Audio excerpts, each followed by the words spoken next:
పసిగుండెకు గాయం, సహాయం వెనుక ప్రాణం. కాలం ఎంత కర్కోటకమైందో. ఈ పసిగుండె ప్రాణం విలువ 30 లక్షల రూపాయలు.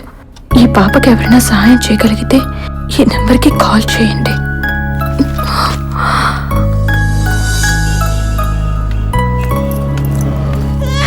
నా తల్లి కదూ.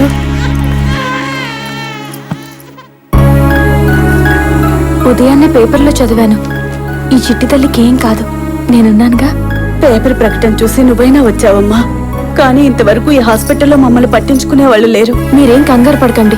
మీరు నాతో వస్తే కలెక్టర్ ఆఫీస్కి వెళ్దాం. సీఎం రిలీఫ్ ఫండ్ కి ట్రై చేద్దాం. పాప ఆపరేషన్ కి ఏ కష్టం రాకుండా చూద్దాం. మంచిదమ్మా.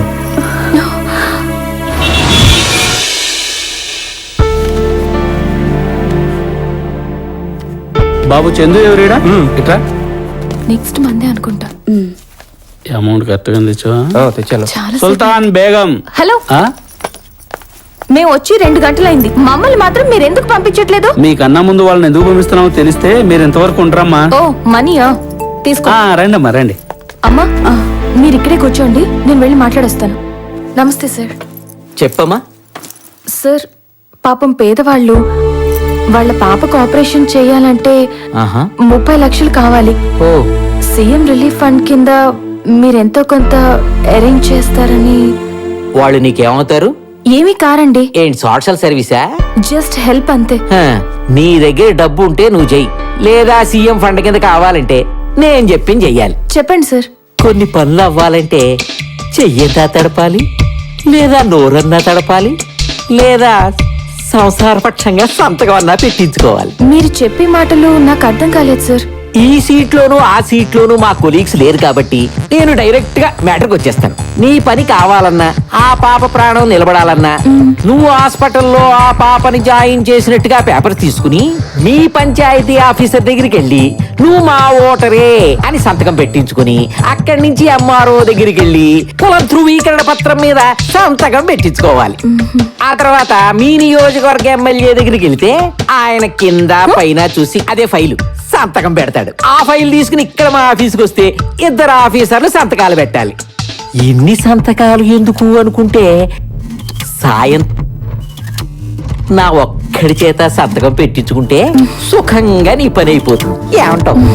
మీకు కూతురుందా సార్? ఉంది, లేకే ఎల్ఐసిలో బ్రహ్మాండంగా జాబ్ చేస్తుంది.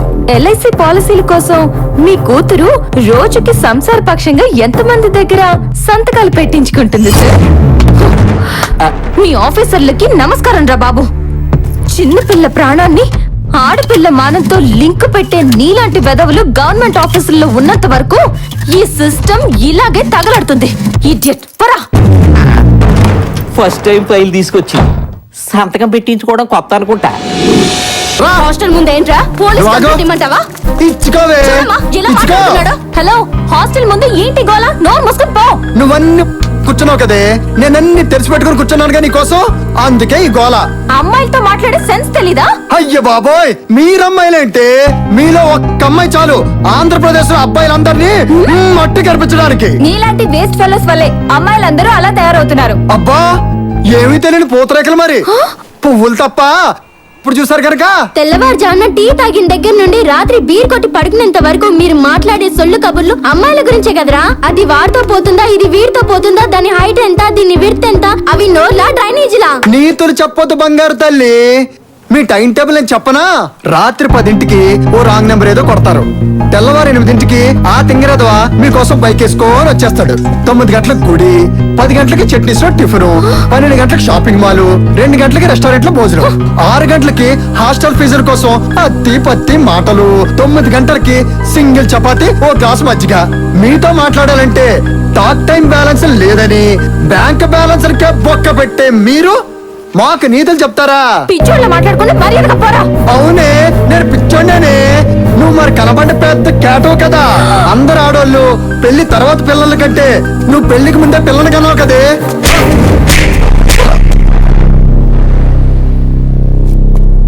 Mind your language. అమ్మాయిల గురించి తలుసుగా మాట్లాడడం ప్రతి వెదవకి అలవాటైపోయింది. అమ్మాయిలు లేకపోతే మీరంతా అడుక్కు తినాలరా. నీతిగా లవ్ చేస్తాం తప్ప.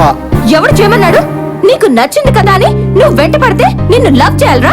నా వెనకాల తిరగడం తప్ప నువ్వు ఇప్పటి వరకు ఏం ఉత్తరించావు? మాకు 100 రూపాయలు కావాలంటే ఎవరినో అప్పటికిచ్చే నీలాంటి వెధవల్ని ఎందుకు లవ్ చేయాలి? పెళ్లి కాకుండానే పాపని కన్నానని నువ్వు అన్నావు కదా, ఆ పాపే నా కూతురు.